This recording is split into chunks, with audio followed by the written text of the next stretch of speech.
I really would love to encourage more Western comic fans to, try manga, because there's so many great titles out there. There's so many, any genre you can think of. There's there's several great series. And so I try to put those influences in my work. And so, yeah, Naoki Urasawa was probably is my #1 artistic influence now, just through his character acting, storytelling capabilities. That's what informs my work the most.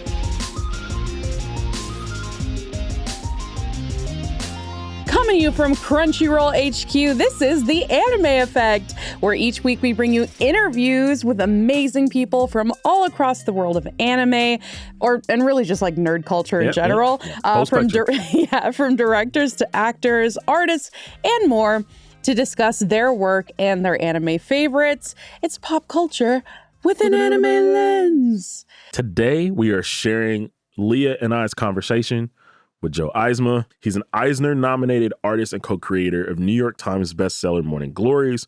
You may have also seen his work on Star Trek, Archie, The Flash. That's where I've seen him, and much more. We spoke with him about his surprising journey into becoming a comic artist and what is inspiring his work today. I'm your host, LeAlec Murray. I'm Leah President. And it's me, Alex Lebel. Back like he never left. And we're here to see just how powerful the effect of anime really is. I have been way too deep in the weeds with my Switch lately. Mario and Luigi Brothership has taken over my life. That and Prince of Persia. So if you need me, I'm probably playing with those two gone right fishing. now. I'm gone fishing. So what about you guys? Well, first, did you sign up for the Switch 2 event? And I did you get, dude. I got the email today and they were like, yeah, so, I got that too. I was not a winner. But you know what? I actually put in for the other two in New York and LA too. I was like, I will travel. Like I will travel. But then they also said like on the Dallas list that they would actually have a wait list as well too. So like if you guys, for dropouts. So if you guys got that notification, you're like, hey, you didn't get in. Make sure to pay attention to the wait list page too, because you may be able to sneak in. But yeah, like I said last time, like I'm gonna wait it out slightly because I've never been able to like score something like the day of. So I'm just gonna hold out hope. But the games that are coming out for it seem really cool. Yeah, I know we talked about this a little bit when we talked about the Switch 2 reveal. I'm now full bore at the point where it's like, okay, you guys are waiting too long to make this announcement. I know it's only like, 3 months, 2 months, something like that. 2 months. Rip the Band-Aid. Just rip the Band-Aid off. Just give it to me. Tell me what you're doing. But I mean, I think I'm back at my video game bag, y'all. I mean, outside of playing Marvel Rivals for hours. Yeah. Meanwhile, I'm kind of waiting for like the next. Like, I feel like a couple years back, we had these string of really good, like, RPGs. And that is my main. Like, dialogue options, love it. I'll play it. Yeah. I'm waiting for, like, my next really lovely, like, RPG. The gaming wave. I need something to give me the same feeling that, like, the Fallout series gave me. You know what I mean? Well, let me recommend to you the game I've been playing a lot of since I got my Steam Deck. Okay. And this will probably make you both cringe, but I bought a Steam Deck to play Backyard Baseball, which has been re-released on Steam. No. I love it. I love it. So addictive. I love it. I'm still setting all the same lineups I did when I was like 6 years old. It's amazing. They still got it. The tunes still shred when you hit a home run with one of the Kahn brothers. Like and Pablo Sanchez, I don't need to explain to anybody his greatness. I mean, he's the greatest athlete to ever live. 100%. Yeah. So you know what? Let's just bring back backyard baseball. Like them backyard sports games were like incredible. Oh yeah, those in the street games from EA. Like what are we doing? What are we doing? That was the era. They like go back, do a retrospective Game Awards. When those came out, I want to see which ones the people vote on. Vintage Game Awards.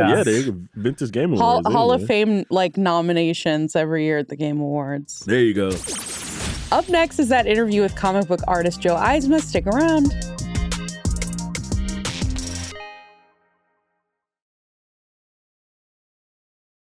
We are so excited to be here with Joe Eisma. He is an Eisner-nominated artist and the co-creator of the New York Times bestseller, Morning Glories from Image Comics. And you might have seen his work pretty much all over. If you're a Star Trek fan, he also worked on Archie and the Flash comics and more. Flash. So welcome to the show. Thank you. Yeah, welcome. So we have a question that we like to ask every single time we have a guest on. And that is, what is your gateway anime? So what really kind of got you started as a fan? It was Lupin the Third. Ah, yeah. That was, Yes. so- Lupin supremacy. Yeah, it was actually I kind of a little bit of a late bloomer because I saw the Lupin dub on Adult Swim, and I loved it. I love the quirkiness, the humor, and that's my paradigm for anime. Like I still follow it to this day. I went and met the voice actors from the American dub and got their autographs. You know, I nerded out about that stuff. Every iteration I'm checking out. I haven't watched every like OVA and read every manga, you know, but I'm definitely a Lupin super fan. Yeah, my favorite part about the series is the music too. Oh, yeah. I like to music is just throw on the soundtrack. I have for sure. so many of those soundtracks on my Apple Music. That, like they're great to listen to while I'm doing my drawing. So, yeah. And of course, you know, you are a comic illustrator. So we also want to know, what was your gateway comic as well? That would probably be the Fantastic Four from Marvel Comics. That was my first comic that I absolutely loved as a kid. I grew up in the 80s because I'm a little bit old, but like I was really thank you. I was really drawn to the Thing, the guy made out of rocks, and I just loved the visual and the Human Torch and Mr. Fantastic, all that. And that was that was my gateway drug, you know, that got me into X-Men and eventually into independent comics like The Invisibles, and eventually to manga like Monster, 20th Century Boys, Satoshi Kon's work. I'm a huge Monster fan. I still haven't watched and or read it, so I need to. It's good. I've recommended it on the show a couple times too for those who like mystery. So we were chatting about this a little bit before the cameras started rolling, but you actually got your start. You started your career in the newsroom. Right. I did as well. I was a broadcast producer. But then you went back to school and you realized, you know, like the newsroom was not where you wanted to be. You wanted to kind of move into a more artistic direction, right? So what fears did you have to overcome to change careers? Oh, that's a good one. That's a great question. It was, it's definitely a risk to change careers, and especially to move into a creative field from, you know, like doing production work. That was probably my biggest fear, was like, you know, is this like something I can maintain? Is this, you know, do I have what it takes? Do I have the talent? Do I have the, you know, momentum? So it just took tenacity and dedication and just not giving up and really pushing through that self-doubt. The self-doubt was probably the biggest hurdle to overcome. I definitely feel that. Yeah. So going back to anime, was there an anime or a manga series that inspired the comic book work that you're doing now, or when you started doing art? Oh yeah, like Monster and Pluto. 20th Century Boys is probably one of my favorites, and I try to tell because you know, American comic fans and manga fans, they don't always intersect. No. But I definitely try to bring those influences into my work, and I'm not that I view myself as some kind of, you know, high in society kind of person, like I'm going to introduce manga to you. But I really would love to encourage more American Western comic fans to, you know, try manga, because there's so many great titles out there. There's so many, any genre you can think of. There's there's several great series. And so I try to put those influences in my work. And so, Naoki Urasawa was probably is my number one artistic influence now, just through his character acting, storytelling capabilities. That's what informs my work the most. Yeah, and that's something we talk about a lot on the show as well, is like how these sort of two camps that never really sort of interacted Never shall they meet. are kind of meeting at a crossroads now, and more people are open to the medium who totally weren't before. So it's so cool to see, you know, in person, like someone who really is connecting the dots there. Well, and I think, just me personally, I think a lot of that is starting to come from now. Like you see the big two, you see DC and Marvel starting to embrace the manga community, whether it's like with like Ninja Batman, or you see like Marvel is now doing a lot of crossovers with like Ultraman. And even like random cameos, like Denji.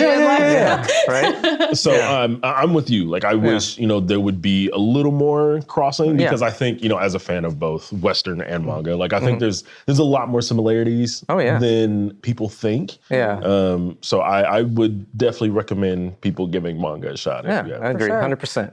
This is one thing I wanted to ask you about. So you've worked obviously on the Archie comics. There have been so many different iterations of Archie and his friends, so many different like versions and generations. So what I wanted to know is, how did you approach that sort of new look and direction in your illustrations and your work on the series? When I kind of started with Archie, they were doing like a reboot, a relaunch. Oh yeah, was this around the time of like Riverdale? Just a little bit before. I think they were kind of anticipating Riverdale, like that was in pre-production. So they're like, what a ride that was! What a ride Riverdale is, for sure. So they were relaunching the main series with a more modern twist, and they were going to do different artists for various story arcs. Oh wow, okay. And so the first artist, Fiona Staples, who was amazing. She drew the first story arc, and so she sort of set the tone stylistically for what they were going for. So I first joined in to sort of match that. But I've, like you said, I've drawn every kind of iteration. I have done a little bit in the classic style. One of my favorites is their horror stuff. The horror stuff is really interesting. Yeah, the Jughead the Hunger, that's one that I've done a lot of. And I just love how experimental they've been with that IP over the years. Yeah, with so much story to tell, and obviously it's such a classic, the storylines can take like all different directions, because you have to kind of like expand the story somehow. So because it's kind of a blank slate, because I feel like you can kind of go anywhere with like Archie. And Archie, the fans are still with it. Archie fans are a little bit more forgiving with continuity than, say, Marvel and DC fans. They're very much beholden to, well, Thor did this in issue 436. He can't do this now, you know? But like Archie fans, they're like, okay, this is not the classic Archie, but I know the classic Archie continuity still exists. This is outside of that, so I can still enjoy it. We've mentioned multiple times now you working on like horror arcs. Is that something that, you know, you favor, like that sort of imagery at all? And also, can we see you maybe working on some horror series in the future? Yeah, I've done a lot of horror. I did a book for Comixology called Blood Oath, which was a 1920s Prohibition era vampire story. So yeah, you definitely expect a lot of horror. I love working in the genre. I don't know, it's one of those things if I got typecast, because there were horror elements in Morning Glories, lots of gore. I just, for some reason, enjoy drawing that stuff. I hope that doesn't make me like some kind of like creeper or something. No. I'm a huge horror movie fan also. So I guess I just find it like fascinating that you just kind of naturally like went into that lane. So it's like, hey, I guess I'm just doing kind of horror right now. I was always a horror movie fan. We were talking a little bit about the Alien franchise. That was one of my favorites. You know, so I love horror films, and so that also informs my work as well. So what are you watching right now? What's your anime of choice right now? What's on your watch list? Recommendation or just like personal favorite? I just started Dandadan. It's so good, right? It's peak. It's so good. I love it. I loved the manga, so I was so excited when the anime was announced. And so I know there's only like 2 episodes or whatever out right now, right? And I watch it with just a smile ear to ear, because I love it. I love just it's very energetic. The gestures and the characters. Like, you know, one of the things that about two-dimensional art, like drawing two-dimensionally, you're representing a 3-dimensional space, and it's hard for characters to come to life. And I feel like Dan to Dan, like just leaping off the page or on the screen, like they have so much energy. Yeah. But yeah, Dan to Dan, Delicious in Dungeon. now you're just pulling on our heartstrings. Now you're just like, this is coded for you guys. Chainsaw Man. I love. I do love the originals with subtitles, but a lot of times I'll be drawing while I'm putting them, so I do listen to dubs. So it's great to have on for background and also for artistic inspiration as I'm drawing. So. Believe it or not, we do dubs too when we're working. So. For sure, just throw on a dub and answer emails. I love what you said about Dan to Dan, because I feel like, for me anyway, like being as a long time like manga reader, like a lot of us are, it was so fresh to me. That I was like, if this ever gets animated, like it has to be the tone. The tone has to stay the same. Yeah. And Science Saru pulled it off, like almost perfectly. Talk about an opening. Like the opening animation is like, I said this on the show before, but the first time I saw like the opening sequence, I rewound it probably 10 times. I was like, oh my gosh, I wanted to see like every detail. So same. It's gorgeous. Definitely one of my favorites. So what draws you into anime the most? Is it, the worlds, the story, the animation, and what is so intriguing about it to you? It's primarily the animation. I love the style the most. Story is what keeps me going, but it's always the animation that hooks me. But the story is what keeps me there. Yeah. I'm a big fan of just animation art. I love animation cells. That very clean line art that they have before they add all the colors. I do too. It's so cool. That informs like my art style for drawing comics. So. I just gravitate to stuff, obviously, as an artist that visually interests me, that I find visually like, oh, that's really neat. But the stories, that's what keeps me, watching anime. I love, hearing recommendations from friends or, on social media, like, oh, this is the show, this is what everybody's watching. And I'm always on the outlook for something new to inspire me. So Do you have a Japanese like studio that you like, animation studio that you're really like Trigger. Trigger love. Have you been on the show before? You keep just like repeating our same opinions. We're gonna get along. Friend of the show. Fantastic. And it almost kind of amazes me how they've been able to adjust their style based on what they're working on. So like Delicious in Dungeon in no way, shape, or form looks like Scott Pilgrim, right? No. Like it's totally different. And even when you go down to like their very beginning with Gurren Lagann, like that doesn't even look the same as like when they did Premiere. Right. So that's, they're an incredible I'd say they're really true to the source material in all of the projects that they take on. So a side question that was just added here from Nick, who is not here. We love you, Nick. He's on baby duty. He's on baby watch. He asked, when is Morning Glories coming out? Nick says hi. Thank you, Nick. I appreciate that question that I never get asked. So just to kind of recap, so I worked on this book, Morning Glories, which is my most famous project. It's been on hiatus since 2016 because writer Nick Spencer, he was writing a lot of books. He did a very famous story, Secret Empire for Marvel, and he did Spider-Man for Marvel.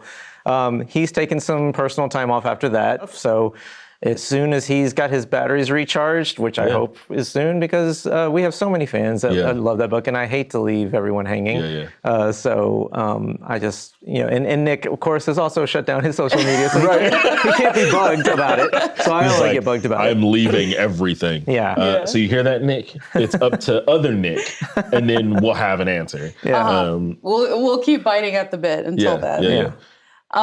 So now we have to ask you, as we sort of round out our interview, what is next for you? What kinds of projects can fans look forward to from you? Well, I'm doing a couple of different series for 2025. I just finished, I did a Star Trek series. It was like a horror miniseries. Oh, that's cool. Yeah, and I've got a graphic novel coming out in March of 2025 called Student Government. And it's a comedy about it's kind of a losers versus winners kind of thing. They're the loser interim student government going up against the actual student government. So it's very much a throwback to the comedies of like the 80s and 90s. Kind of freaks and geeks. Yeah, exactly. Okay. And I have another series that has yet to be announced that I'm working on as well, which is also totally different. It's a mashup of, if you can imagine, like a Hallmark romance story with H.P. Lovecraft. Let's go. That sounds amazing. That's incredible. Yeah. Well, that is all the time we have with you today. Thank you so much for joining us today on The Anime Effect. This was awesome. So much fun. We're glad to have you back. Yeah. And we were talking a little bit off camera before everything started rolling. And we have like the same tastes in like comics and movies and everything. So yeah, we would definitely love to have you back sometime. Yeah, thank you both so much. Is there anything you want to plug to the people at home? Oh, sure. Please check out Student Government coming in March 2025 from Maverick Graphic Novels. And read Morning Glories. Yes.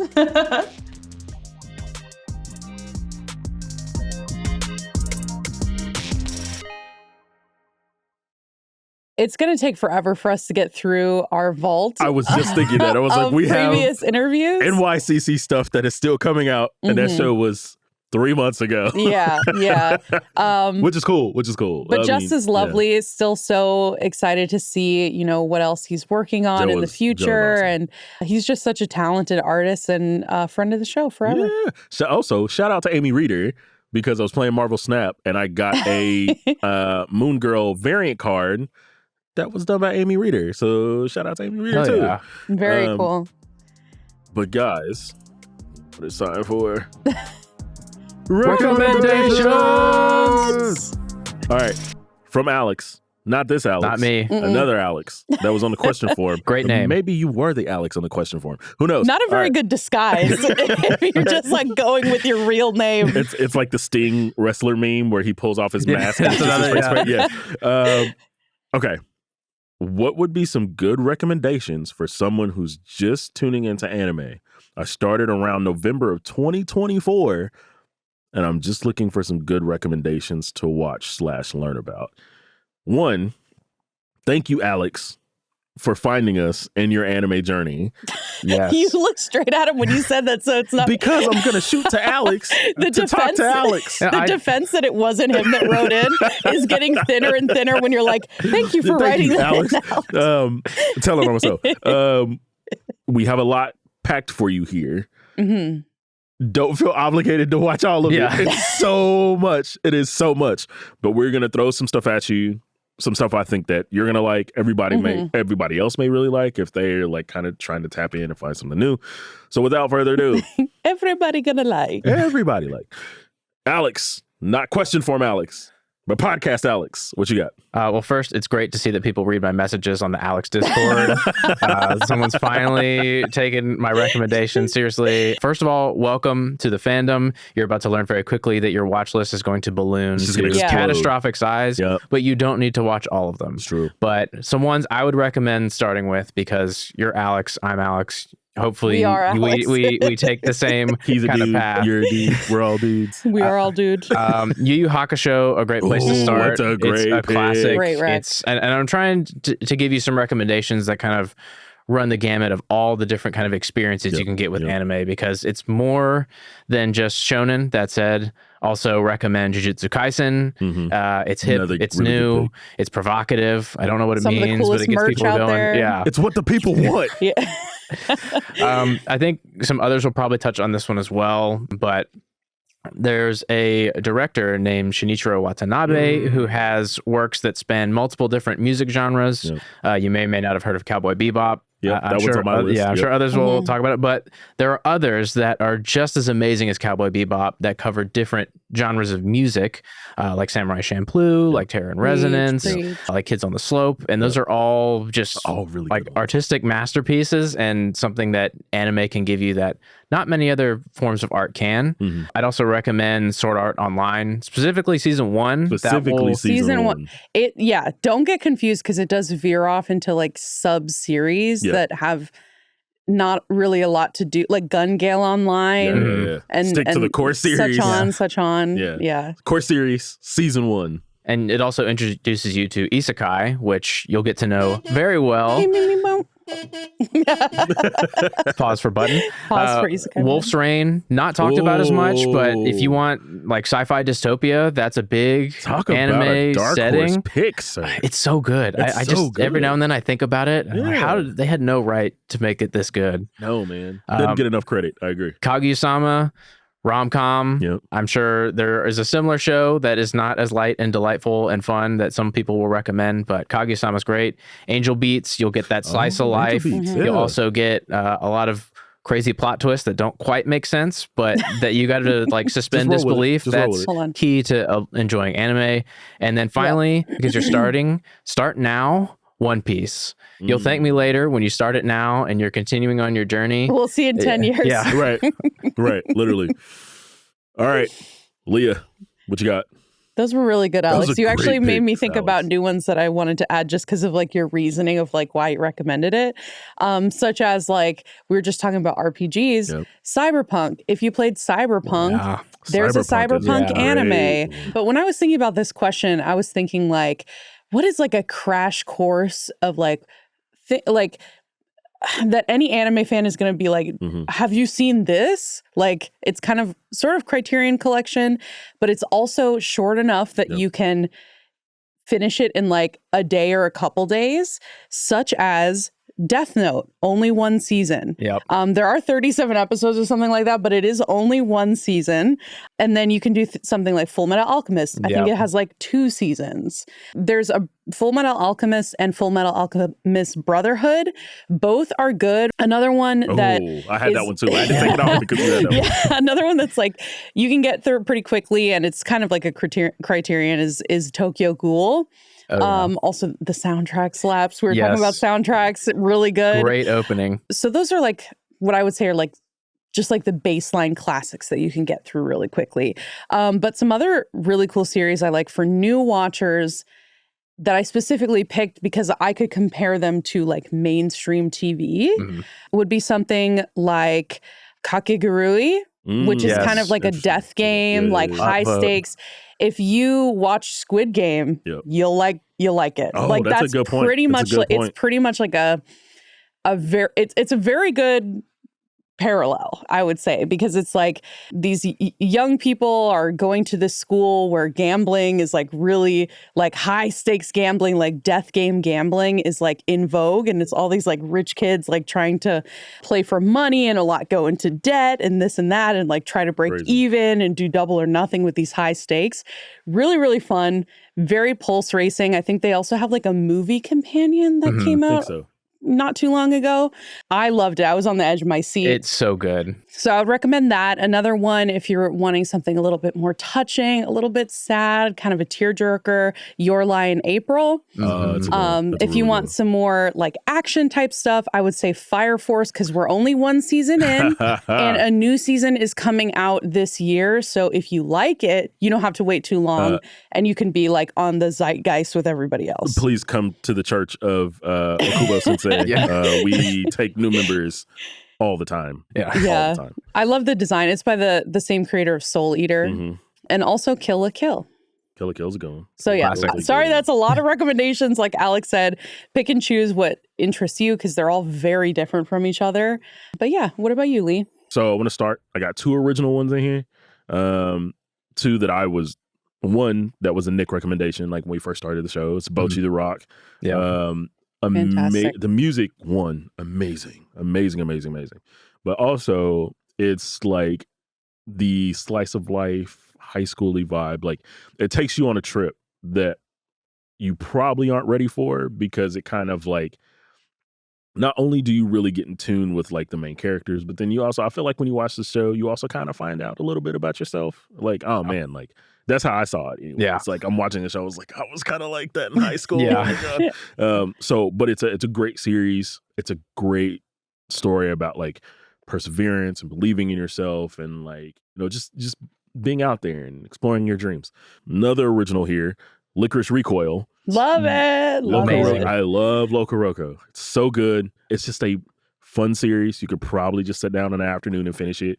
It's only 12 episodes. And it's never what you think it's going to be. No, every episode Yeah. is something new. And you're like, why is that in the show in a good way? It's funny too. It's really so funny. It's so endearing. One of my newer favorites from last year, Windbreaker. Season 2 is coming, but I love me some delinquent anime. This one, oh boy, this one is great. The fights are great. The characters are all like great. Even some of the villains in the show are like really like lovable and endearing, and like they're bad, but I mean they're great, right? But I mean that was one of my favorite shows for last year. You already said Cowboy Bebop. I'm always gonna recommend a Watanabe show to somebody. At least one. Also, this has come up on the show quite a few times. Ranking of Kings. Yeah. Incredible show. Especially because like in the same framework of like Licorice Recoil, where you don't know what you're getting each episode. This one is kind of the flip side, where the story, even though Boji is the main character, the story is being told around him because he can't speak. So everybody else has to kind of fill in the gaps. And it's so refreshing as like a storytelling medium. But then also to piggyback that, because it's kind of in the same genre, Friedman. Oh yeah, great one. Slice of life. Take RPG a shot. We mentioned there. it. Yeah, take a shot. We mentioned Friedman again. Also, you mentioned Soul Eater. Soul Eater's on the list. Black Clover. Do not sleep on Black Clover. There's also a movie. The movie and the main series are fantastic. You want to talk about some action for that? Black Clover. There you go. There's that one. That part. And then another favorite from last year, Delicious in Dungeon. Another fantasy series.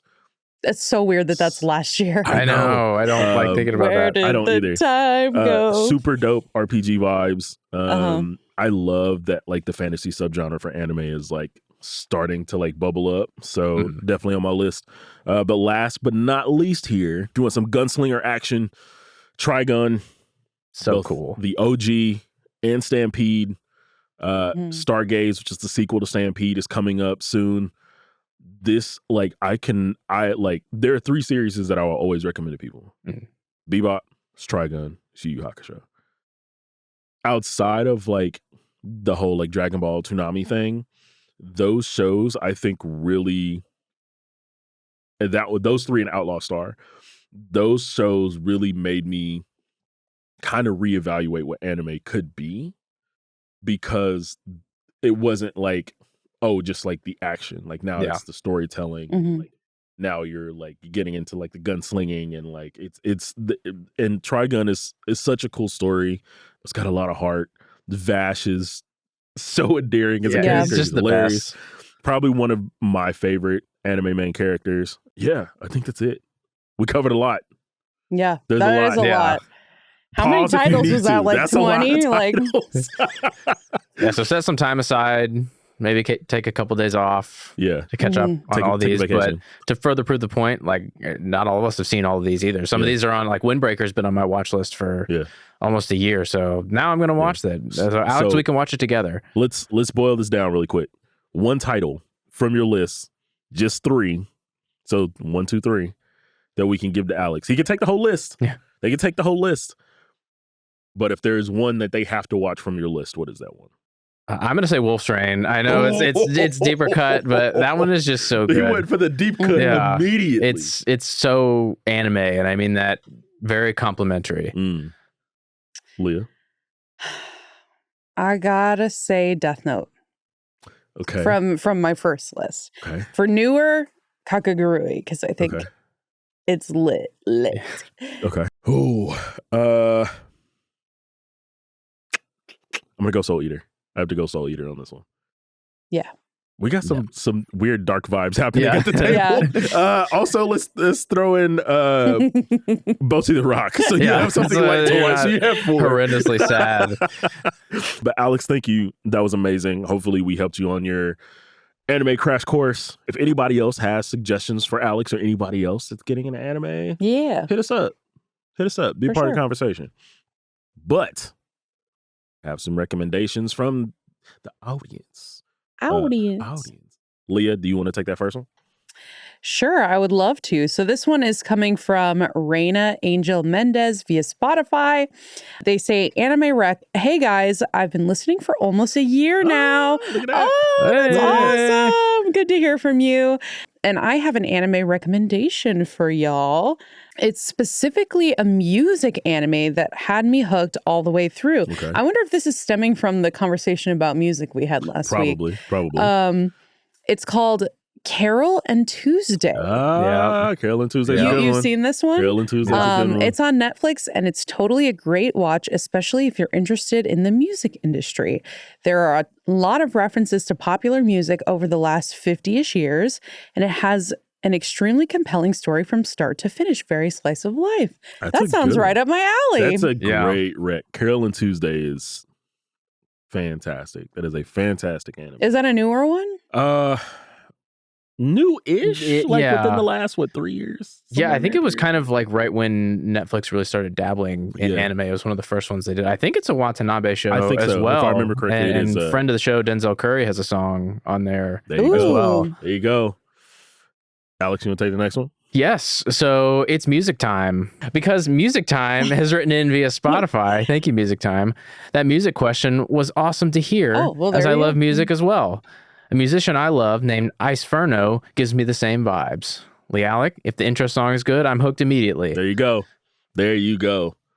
That's never steered me wrong. Never steered me wrong. That's how you do it. All right. Recs were great. Thank you for everyone that contributed. Now.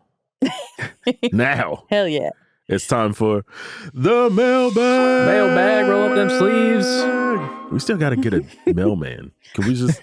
Here's a new thought. I'll just dress my dog in a mailman outfit.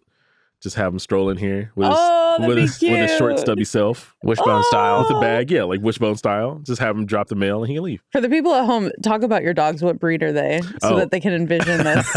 So I have a miniature dachshund, black and tan. So cute. He, just short, stubby. You just hear him clicking down the hall.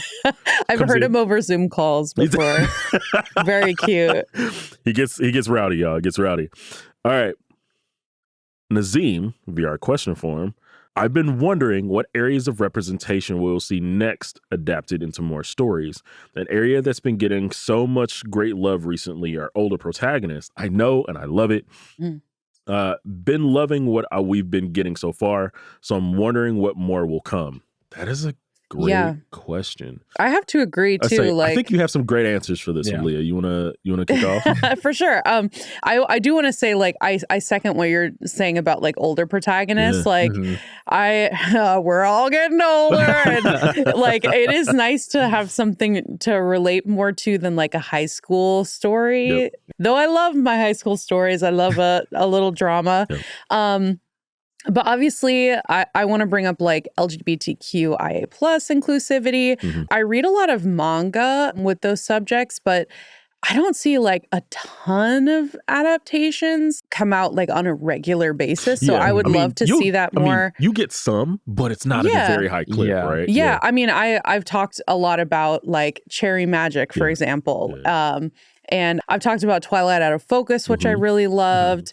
But some of the manga, titles that are on my bookshelf, I would love to see an anime adaptation for. Yeah, and I know there's Given and Sasamiya, those are also great stories as well. Even there's this sort of Yuri anime or Yuri manga that I loved called Alter Ego, and it's actually I think you talked about that when we were talking to Bree. They are an author and illustrator from Spain, who draws in manga style and is working with Japanese publishers. Wow. So that's really cool to see how the effect of anime and manga creation has spread throughout the world and is creating new art forms in different regions. So Alex, you got an answer for this one? I think just seeing more stories like Jose the Tiger and the Fish. I thought that was handled very respectfully, and that story was just great. And I think there's one of the main characters is in a wheelchair, and I think that the challenges that presents in everyday life kind of go unnoticed by a lot of people, but the movie does a good job of highlighting that and how to overcome that in a really heartwarming way. So I very much want to see more stories like that because it kind of opened my eyes a little bit. Yeah, very much kind of in the same vein as like A Sign of Affection. That was another really good one. Oh, like, yes. Displayed, Loved A Sign of Affection. It was so good. Like seeing the world through like somebody that's like deaf or has a hearing like disability and they're trying to navigate the normal world. Like I love that anime was fantastic. So I mean, just for me, just, you know, more Black and minority representation, like that's always going to be the first and foremost for me. I mean, there's, you know, Watanabe comes up quite a bit, but I know he puts a lot of Black and minority characters in his stories, and they're, to me anyway, represented very well. Akubo Sensei does the same thing, has, you know, marquee Black characters that are in his story that are represented very well. Ogun is probably one of my favorite modern anime characters. Like he's just super good character. I mean, and we've only really had one core focus one. I mean, Afro Samurai, of course. But I mean, we're starting to see more Black characters kind of come in and be prominent in like anime stories and in manga stories. There's a webtoon I'm reading right now called Ordeal, which is done by a Black creator, and it's absolutely fantastic. And if there's one that I would love to see get adapted, it's that one. Like, because it does an amazing job of representing kind of the spectrum of like Black and Latino. So I would love to see more, you know, Black stories, Black main characters. And I think, you know, as the storytelling medium of like manga and webtoon become more prevalent, I think we are going to start seeing a lot more of those stories, right? Because newer creators or authors and mangakas, like I feel like they're really exploring the freedom of their storytelling. The addition of all these characters made all these stories just feel more well-rounded, less templated, less of something that you've seen before, and it just keeps everything fresh and gives more people a chance to tether into anime because that's how everybody gets into it, is kind of maybe seeing a reflection of themselves in some form or fashion. It's a reflection of the world we actually live in, which is like a global world. Make people feel seen, feel included, you know. To cap off this one, you guys might have seen it floating around social media, the little girl that has the birthmark on her face, and she saw the Todoroki doll in the store, and she was like, "Mommy, he looks just like me." That's so cute. Instant tears. Yeah. One. Two, that's what it's about. That's what it should be about. Like, you should be able to like see characters or connect with characters that like maybe like from the world you're from or the world that like you live in. Makes it more personal, you know, make some fans out there. Shout out to the little girl.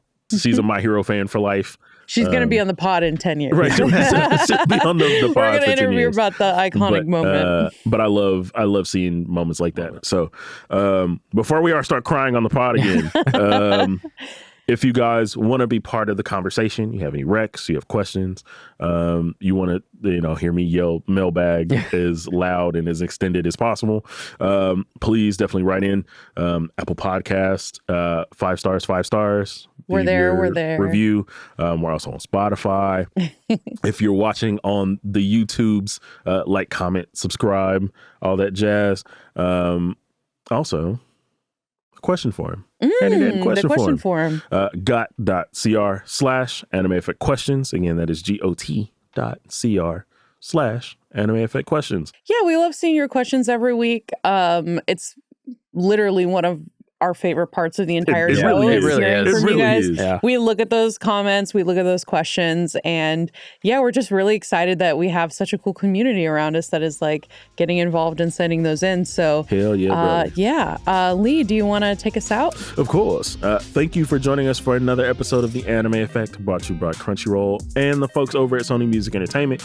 Be sure to subscribe so you never miss an episode. The Anime Effect is hosted by me, Leah President, LeAlec Murray, Alex Lebel, and Nick Friedman, who is going to be back next week.